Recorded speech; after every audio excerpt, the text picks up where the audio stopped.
여러분, 안녕하세요. 대한민국의 잠 못 이루는 청춘들의 지갑과 멘탈을 책임지는 경제 스토리텔러, 갓생의 아이콘, 바로 접니다. 여러분의 돈과 시간을 가장 가치 있게 만들어줄 지혜의 원천이 되고 싶네요. 그러니 이 채널을 통해 여러분의 자산이 쑥쑥 크는 영적인 축복을 경험하고 싶으시다면 지금 바로 구독과 좋아요 버튼을 누르는 것, 그게 바로 부자가 되는 첫걸음입니다. 약속이에요. 자, 오늘은 1800년대로 시간여행을 떠나볼까 합니다. 북적이는 뉴욕의 거리, 그곳의 말로 다 할 수 없는 끔찍한 일들을 저지르던 한 남자가 있었습니다. 그런데 더 기가 막힌 건 사람들이 그 짓을 보려고 줄을 섰다는 사실이죠. 이 남자는 자신이 소유했던 흑인 노예 여성의 공개 부검 쇼티켓을 팔았습니다. 그는 두 아이를 아즈텍 야만인이라 부르며 인간동물원에 전시했고, 한 흑인 남성을 우리에 가두고는 아프리카인과 오랑우탄의 잃어버린 연결고리라고 광고했습니다. 이 남자의 이름은 바로 바넘. 영화 위대한 쇼맨의 바로 그 주인공입니다. 바넘은 다른 누구도 깨닫지 못한 한 가지 진리를 꿰뚫고 있었습니다. 바로 호기심은 돈이 된다는 사실입니다. 그는 사람들에게 충격, 경외감, 혐오감, 심지어 경이로움을 불러일으킬 수만 있다면 무엇이든 팔 수 있다는 것을 깨달았죠. 그리고 그는 정확히 그렇게 했습니다. 가짜 볼거리를 진짜 돈으로 바꾸면서 오늘날 가치로 2억 달러, 우리 돈으로 약 2,700억 원이 훌쩍 넘는 막대한 부를 쌓아 올렸습니다. 그의 비인간적인 잔혹함과 논란 많은 유산 뒤에는 현대 관심 경제의 청사진을 만든 부인할 수 없는 마케팅 천재가 숨어 있었습니다. 이것은 비즈니스와 착취의 경계를 허물고 오늘날까지도 지속되는 제국을 건설한 한 남자의 이야기입니다.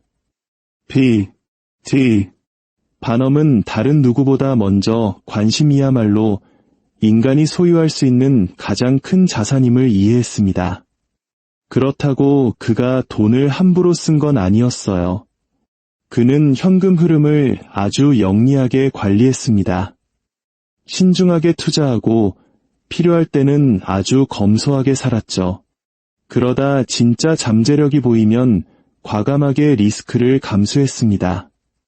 그에게 모든 1달러에는 목적이 있었습니다. 이 전략은 제대로 먹혔고 그는 거부가 되었습니다. 하지만 그의 인생이 마냥 순탄했던 것만은 아닙니다. 수많은 역경이 있었죠. 그렇다면 그는 어떻게 역사에 기록된 위대한 쇼맨이 될 수 있었을까요? 그의 마인드를 이해하기 위해선 그가 거의 모든 것을 잃을 뻔했던 순간으로 돌아가 봐야 합니다. 바넘이 25살이었을 때 그는 꽤 쏠쏠한 복권 사업을 하고 있었습니다. 하지만 갑자기 그의 고향인 코네티컷주에서 복권이 불법화됩니다. 완전 망한 거죠. 재기하기 위해 그는 식료품 가게를 열었지만 여러분도 짐작하시겠지만 이런 시시한 사업은 그의 성에 차지 않았습니다. 그러던 어느 날 그의 지인인 콜리 바트람이 가게로 찾아옵니다. 바트람은 아주 흥미로운 제안을 합니다.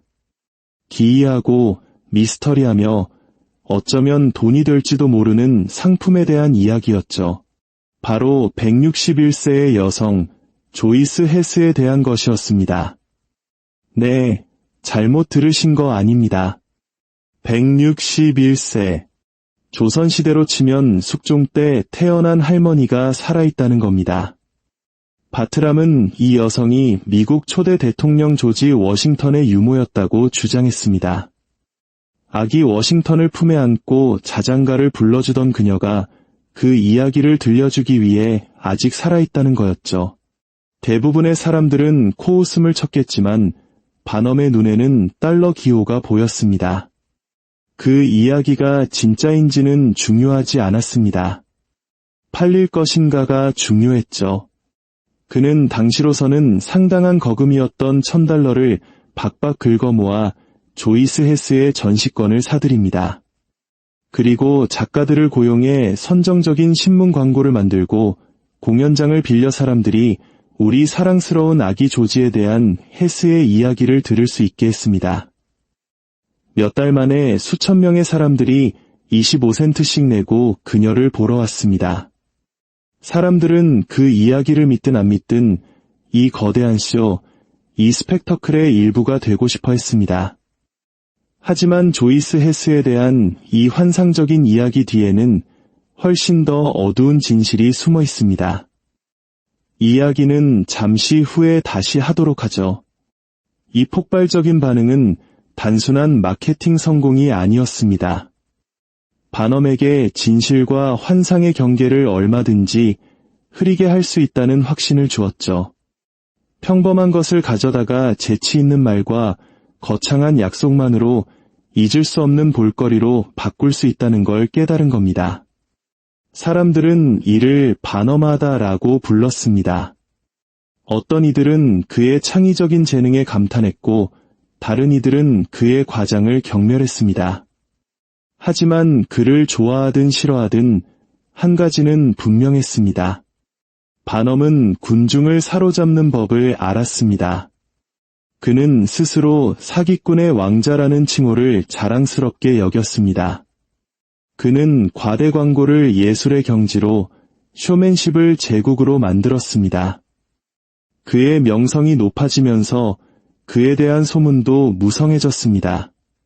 그가 관객들을 호구라고 부르며 조롱했다는 주장도 있지만 실제 증거는 없습니다. 하지만 그가 실제로 한 말 중에는 그의 생각을 엿볼 수 있는 훨씬 더 깊이 있는 말이 있습니다. 그는 이렇게 말했습니다. 사람들은 속는 것을 좋아한다. 그는 틀리지 않았습니다. 사람들은 사기에 넘어가는 것이 아니라 종종 그것을 즐깁니다. 생각해보세요. 번지르르한 말을 하는 인플루언서, 화려한 마케팅, 그리고 벼락부자 되기 같은 사기 수법에 이끌려 부자가 될 것이라는 약속을 줬습니다. 너무 좋아서 사실일 리 없는 것들이죠. 왜냐하면 실제로 사실이 아니니까요.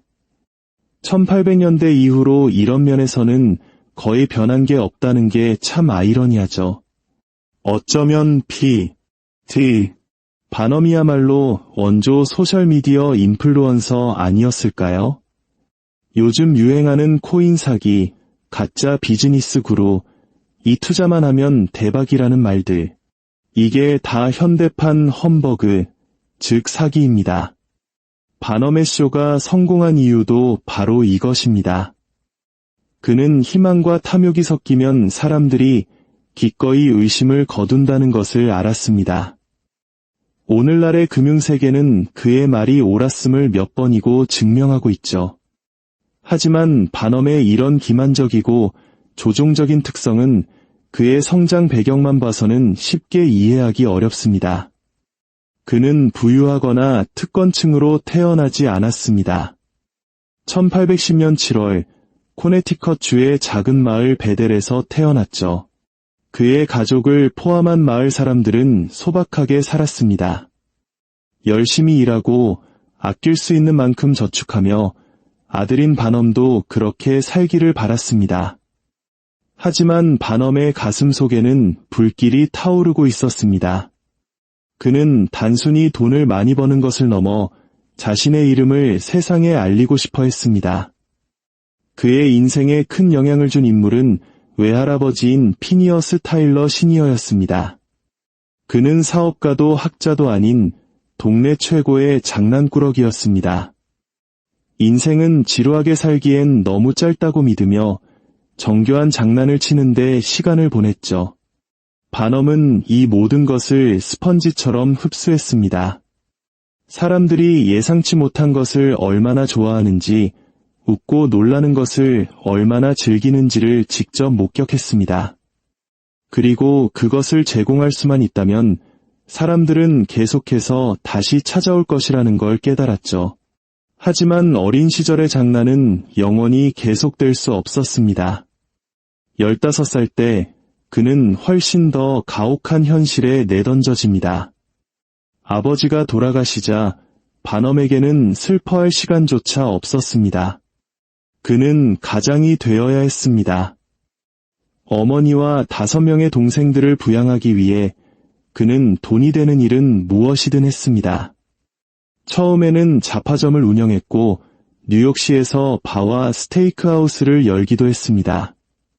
하지만 그의 진짜 돈벌이는 완전히 다른 것이었습니다. 바로 사설 복권이었죠. 그는 손님이 오기를 기다리는 대신 직접 손님을 찾아갔습니다. 놀라운 마케팅 기술로 복권 티켓을 팔았죠. 신문 광고, 전단지 등 온갖 수단을 동원해 코네티컷주를 도배했습니다. 더 많은 사람에게 다가갈수록 더 많은 돈을 번다는 것을 본능적으로 알았던 겁니다. 젊은 반엄에게 성공은 빠르게 찾아왔습니다. 불과 20살의 나이에 5개 도시에 복권 사무실을 두었고 하루에 최대 $2,000를 벌어들였습니다. 그의 비결은 천재적인 마케터였다는 점입니다. 그는 단순히 정보를 전달하는 광고가 아니라 사람들의 마음을 사로잡고 호기심을 자극하는 광고를 만드는 비상한 능력을 가졌습니다. 사람들은 저항할 수 없었죠. 그리고 이 과정에서 그는 관심이 곧 돈이라는 값진 진리를 발견합니다. 하지만 행운의 여신은 늘 그의 편이 아니었습니다. 그의 성공은 특정 집단에게는 눈의 가시였습니다. 종교단체들은 복권을 죄악이라 비난했고 신문들은 그의 광고를 거부했으며 결국 정부가 개입했습니다. 그의 사업은 공격받기 시작했습니다. 하지만 반엄은 조용히 물러서지 않았습니다. 그는 정교 분리를 주장하며 맞서 싸웠고 그것이 실패하자 다른 계획을 세웁니다. 신문이 자신의 입장을 실어주지 않는다면 직접 신문사를 차리겠다고 결심했죠. 미디어를 지배하면 대화의 규칙을 자신이 정할 수 있다고 믿었습니다. 하지만 이 모든 노력에도 불구하고 반대파가 승리했습니다. 1834년 코네티컷주는 공식적으로 복권을 금지했습니다. 그렇게 그의 성공적인 사업은 거의 하룻밤 사이에 사라져 버렸습니다. 그리고 바로 이 절망의 순간에 제가 아까 말씀드렸던 161세의 조이스 헤스를 마케팅할 기회가 찾아온 것입니다. 1841년 P.T. 반엄은 단순한 쇼를 운영하는 것에 만족하지 않았습니다. 그는 엔터테인먼트 제국을 건설하고 싶었습니다. 그때 그의 눈에 들어온 것이 바로 뉴욕의 노른자 땅에 위치한 아메리칸 박물관이었습니다. 당시 박물관은 먼지 쌓인 유물이었습니다. 박제된 동물, 화석, 그리고 아무도 신경 쓰지 않는 장신구들로 가득 차 있었죠. 사람들은 줄을 서서 이곳을 방문하기는커녕 완전히 무시하고 있었습니다. 반엄은 계획이 있었습니다. 그는 사람들의 이목을 끌 만한 쇼가 필요하다는 것을 알았죠. 그래서 누구도 거부할 수 없는 무료 루프탑 콘서트를 광고했습니다. 하지만 반엄은 평범한 방식으로 일하는 법이 없었습니다. 그는 실력 있는 연주자 대신 일부러 단 하나의 음도 제대로 연주하지 못하는 최악의 연주자들을 섭외했습니다. 음악이 너무 끔찍해서 사람들은 비명을 지르며 그곳을 피해 도망쳐야 했습니다. 그럼 그들은 어디로 갔을까요? 바로 아래층에 있는 반엄의 박물관으로 피신한 겁니다. 일단 안으로 들어온 사람들은 상상 초월의 볼거리들에 압도당했습니다. 박물관은 실물보다 더 큰 캐릭터들과 이국적인 동물들로 가득했습니다. 나이아가라 폭포의 축소판도 있었고 라이브 공연과 게스트쇼도 열렸습니다. 그리고 그곳에는 피지 인어가 있었습니다. 반엄은 이것을 신화가 사실임을 증명하는 역사상 가장 위대한 발견 중 하나인 진짜 살아있는 인어라고 대대적으로 홍보했습니다. 사람들은 그것을 보기 위해 몇 시간씩 줄을 섰습니다. 하지만 실체는 엄청난 실망 그 자체였습니다. 그것은 원숭이의 상반신과 물고기의 꼬리를 꿰매 붙인 기괴한 조형물이었죠. 사람들을 속이기 위해 만들어진 끔찍한 환상이었습니다. 하지만 사람들이 진실을 깨달았을 때 반엄은 이미 그들의 돈을 챙겼고 다음 대박 아이템을 기획하고 있었습니다. 물론 박물관의 모든 것이 사기는 아니었습니다. 그의 진품 전시물 중에는 가슴 아래 인대로 연결된 유명한 삼쌍둥이, 창과 앵 형제가 있었습니다. 이들은 당시 관객들에게 경외감을 불러일으켰죠. 하지만 그의 가장 위대한 투자는 톰섬 장군이라는 이름으로 마케팅한 한 남자였습니다. 키가 63cm에 불과했던 찰스 스트래트는 그의 매력과 독특한 존재감으로 군중을 사로잡았습니다. 반엄은 톰섬에게 세계적인 무대를 제공했고 전 세계가 그에 열광했습니다.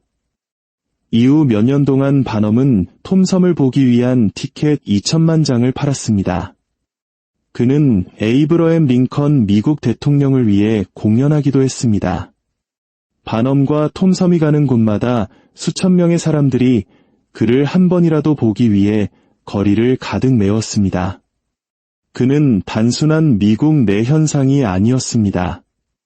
영국, 프랑스, 독일, 벨기에로 투어를 떠났고 영국에서는 빅토리아 여왕 앞에서 공연하는 영광을 누렸습니다.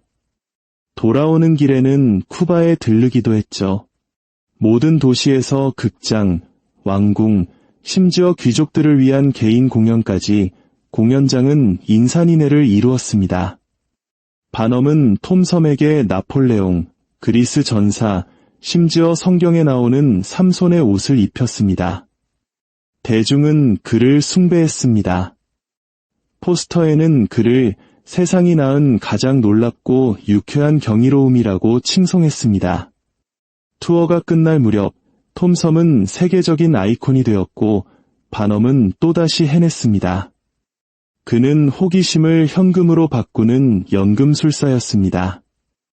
1850년대에 이르러 피니어스 테일러 반엄은 불가능을 이뤄냈습니다. 그는 고군분투하던 사업가에서 미국에서 가장 부유한 사람 중 한 명이 되었습니다. 그의 박물관은 전 국민적인 명소였고 그의 공연자들은 국제적인 스타였습니다. 하지만 그는 성공에 안주할 수 없었습니다. 반엄은 관심이 덧없다는 것을 알았습니다. 계속해서 주목받으려면 신선하고 헤드라인을 장식할 만한 무언가가 필요했죠. 그리고 그는 스타라는 형태로 그것을 찾아냅니다. 톰섬 장군과 함께 영국을 순회하던 중 반엄은 유럽을 뒤흔든 스웨덴 출신의 오페라 가수 제니 린드에 대한 소문을 듣게 됩니다. 그녀는 목소리뿐만 아니라 우아함과 관대함으로 유럽 대륙 전역에서 사랑받고 있었습니다. 사실 반엄은 그녀의 노래를 한 번도 들어본 적이 없었습니다. 그럴 필요도 없었죠. 그는 재능만으로는 충분하지 않다는 것을 알았습니다. 중요한 것은 스토리였습니다. 그는 그녀에게 상상을 초월하는 엑스의 북미 투어를 제안했습니다. 너무나 파격적인 제안에 그녀는 거절할 수 없었죠. 1850년 9월 1일, 린드가 뉴욕에 도착했습니다. 그녀가 배에서 내리는 순간 반엄의 계획은 성공했습니다. 수천 명의 군중이 소위 스웨덴의 나이팅게일을 보기 위해 모여들었습니다. 반엄은 역사상 가장 위대한 마케팅쇼 중 하나를 성공시킨 것입니다. 미국인 중 누구도 그녀의 노래를 들어보기 전에 그는 제니 린드를 슈퍼스타의 반열에 올려놓았습니다. 그는 모든 신문, 광고판, 공연 전단지에 그녀의 이름을 도배했습니다. 그녀가 공연을 시작하고 극찬 리뷰가 충분히 빨리 쏟아지지 않자 그는 말 그대로 돈을 주고 리뷰를 샀습니다. 그녀의 투어는 박스 오피스 기록을 갈아치웠습니다.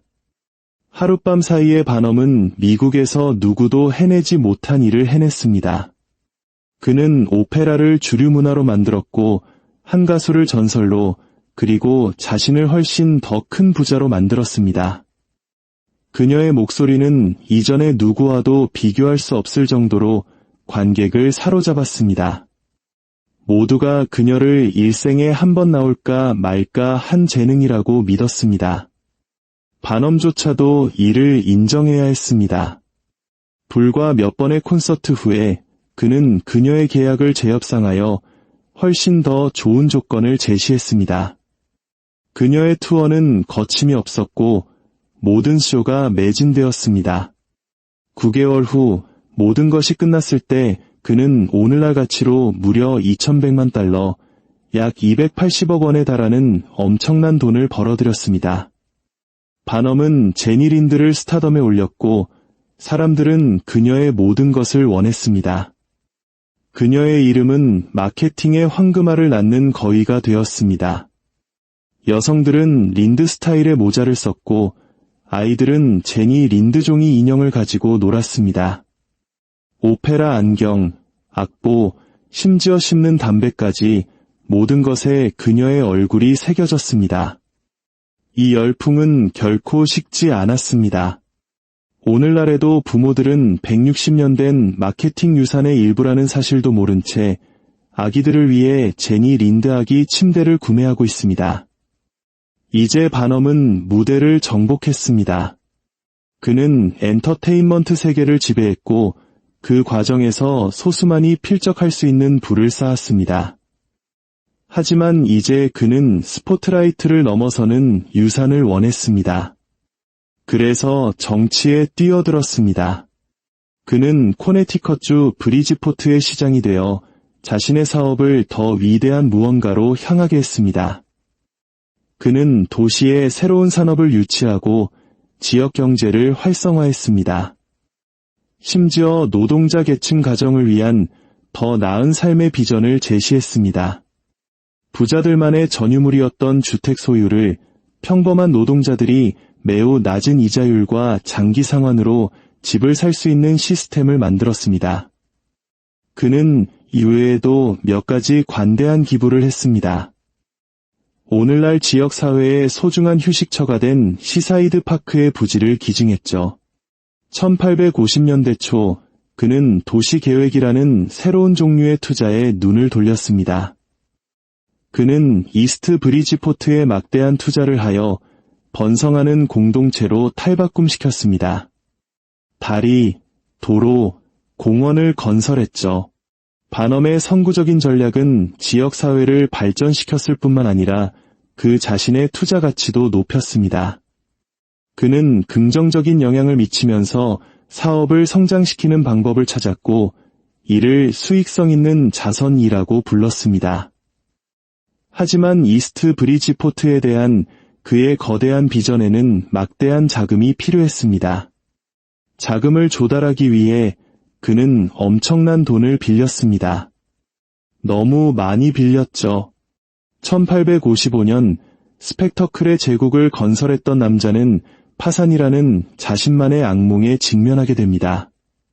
채권자들에게 50만 달러의 빚을 졌습니다. 그의 재산은 사라졌고 명성은 땅에 떨어졌습니다. 보통 사람이라면 손실을 인정하고 역사 속으로 사라졌을 겁니다. 하지만 반엄은 보통 사람이 아니었습니다. 그는 수치심에 물러서는 대신 맞서 싸웠습니다. 그는 벽돌을 하나하나 쌓아 올리듯 자신의 부를 재건했습니다. 그리고 1860년 그는 비평가들조차 경악하게 만든 재기에 성공합니다. 그는 자신의 가장 위대한 창조물인 아메리칸 박물관을 되찾았습니다. 재개관 자체가 하나의 스펙터클이었습니다. 경이로움과 호기심으로 가득 찬 박물관은 즉각적인 센세이션을 일으켰습니다. 반엄은 불가능해 보였던 일을 해냈습니다. 재개관 첫 해에만 박물관은 약 40만 달러를 벌어들였는데 이는 그가 15년 동안 짊어졌던 빚과 맞먹는 금액이었습니다. 그는 빚을 갚았을 뿐만 아니라 그것을 다시 부로 전환시켰습니다. 하지만 그 어떤 것도, 심지어 그의 유명한 아메리칸 박물관조차도 그가 다음에 구상한 것과는 비교할 수 없었습니다. 1870년 2명의 서커스 단장으로부터 제안이 들어옵니다. 그들은 이전에 볼 수 없었던 이동하는 거대한 쇼를 구상했고 바넘은 거기에 완전히 매료되었습니다. 이것은 그가 사랑하는 아메리칸 박물관의 마법을 누구도 본 적 없는 규모로 세상에 선보일 기회였습니다. 그는 전 세계에서 가장 놀라운 공연들을 직접 선별했습니다. 옛 공연자들이 돌아왔고 새로운 경이로움이 발견되었습니다. 바넘은 이 쇼가 다른 모든 쇼를 하찮게 만들 것이라고 약속하며 선언했습니다. 이것은 내가 해왔던 그 어떤 것보다 더 위대할 것이다. 그리고 곧 그 약속에는 이름이 붙여졌습니다. 지상 최대의 쇼. 1874년 지상 최대의 쇼는 더 이상 도로 위를 떠돌기에는 너무 커져버렸습니다. 모두가 이 쇼에 열광했고 바넘은 그 위상에 걸맞은 영구적인 공간이 필요하다는 것을 알았습니다. 1874년 4월 30일 그는 뉴욕 히포드롬을 선보입니다. 1만 명 이상을 수용할 수 있는 이 경이로운 건축물은 건설에 막대한 비용이 들었습니다. 그 규모는 전례가 없었고 공연은 상상을 초월할 정도로 화려했습니다. 다시 한번 바넘은 라이브 엔터테인먼트의 새로운 기준을 세웠습니다. 이 건축학적 위협은 엔터테인먼트 산업의 전환점이 되었습니다. 그것은 단지 짐을 싸서 떠나는 서커스 텐트가 아니었습니다. 영원히 그 자리에 머물 곳이었죠. 이 전설적인 장소는 훗날 전 세계에 알려진 이름, 바로 메디슨 스퀘어 가든이 됩니다.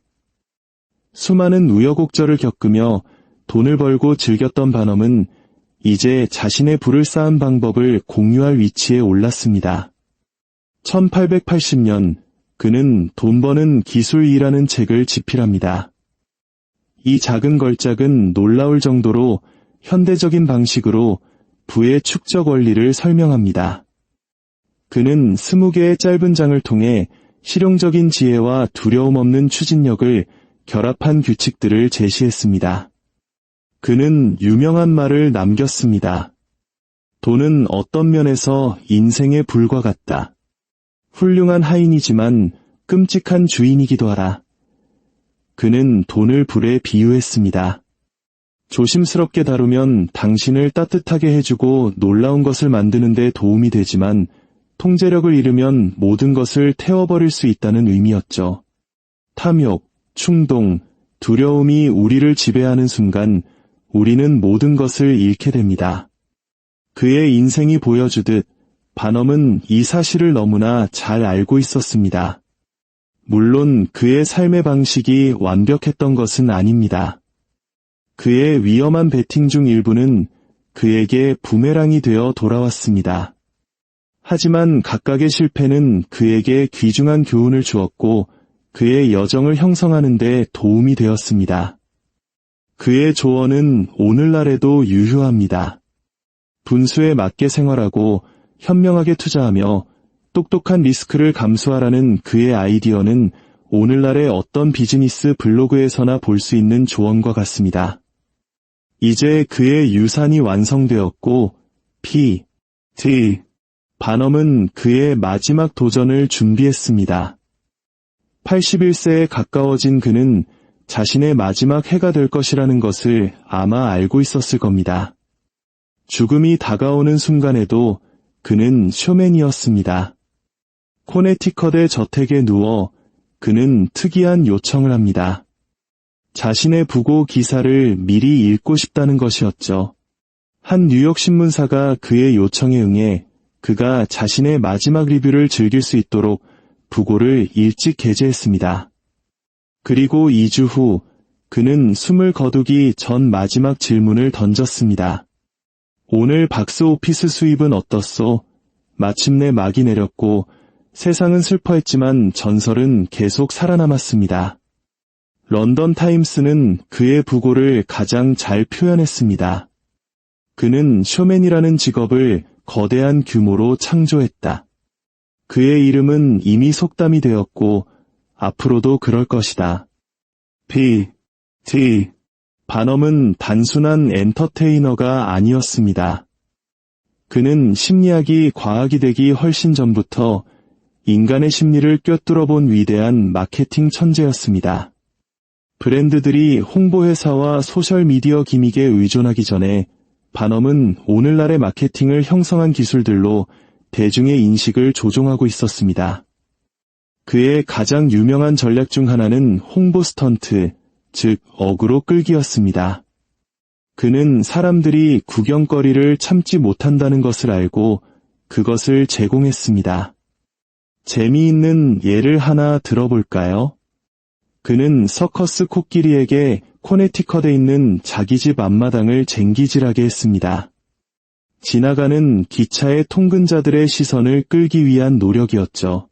그리고 이건 제대로 먹혔습니다. 일하는 코끼리의 모습은 무시하기에는 너무나 기괴했고 고 신문들은 이 소식으로 떠들썩했습니다. 하지만 바넘이 충격적인 비주얼에만 의존했을까요? 아닙니다. 그는 미디어 관계의 힘을 알았습니다. 그는 찰스 스트래튼을 톰섬 장군으로 변신시킨 후 미디어를 다루는 방법을 훈련시켰습니다. 주요 신문사 사무실에 직접 그를 데리고 다니며 그의 이야기가 널리 퍼지도록 했습니다. 또한 그는 자신의 공연자들에게 신문 헤드라인에 딱 맞는 눈에 띄는 이름을 붙여주었습니다. 오늘날 우리가 완벽한 소셜미디어 아이디와 해시태그를 만들려고 노력하는 것과 똑같은 전략이죠. 서커스의 빼빼 마른 남자와 뚱뚱한 여자의 결혼식을 대대적으로 홍보하여 큰 파장을 일으키기도 했습니다. 바넘의 전략적인 미디어 활용과 강력한 스토리텔링은 평범한 공연을 특별한 뉴스로 만들었고, 이 유산은 오늘날 우리가 정보를 공유하는 방식에 여전히 영향을 미치고 있습니다. 하지만 바넘의 성공이 모두 무해한 쇼맨십에서 나온 것은 아닙니다. 그의 성공 중 일부는 순전히 무자비한 착취와 조작 위에 세워졌습니다. 아까 언급했던 조이스 헤스를 예로 들어보죠. 실제 그녀는 켄터키 출신의 흑인 노예 여성이었고 1835년에 바넘에게 임대되었습니다. 바넘은 이익을 극대화하기 위해 그녀의 이야기를 끊임없이 재창조했습니다. 처음에는 워싱턴의 헌신적인 유머로, 그 다음에는 늙은 고래뼈와 가죽으로 만든 자동인형으로 둔갑시켰습니다. 그녀가 죽은 후 검시관이 그녀의 실제 나이가 훨씬 어리다고 밝히자 바넘은 그 시신이 가짜라고 주장하며 결과를 일축했습니다. 이러한 조작은 그의 유산에 어두운 흔적을 남겼습니다. 그녀가 죽은 후 바넘은 그녀의 부검을 50센트짜리 유료 공개 행사로 열었습니다.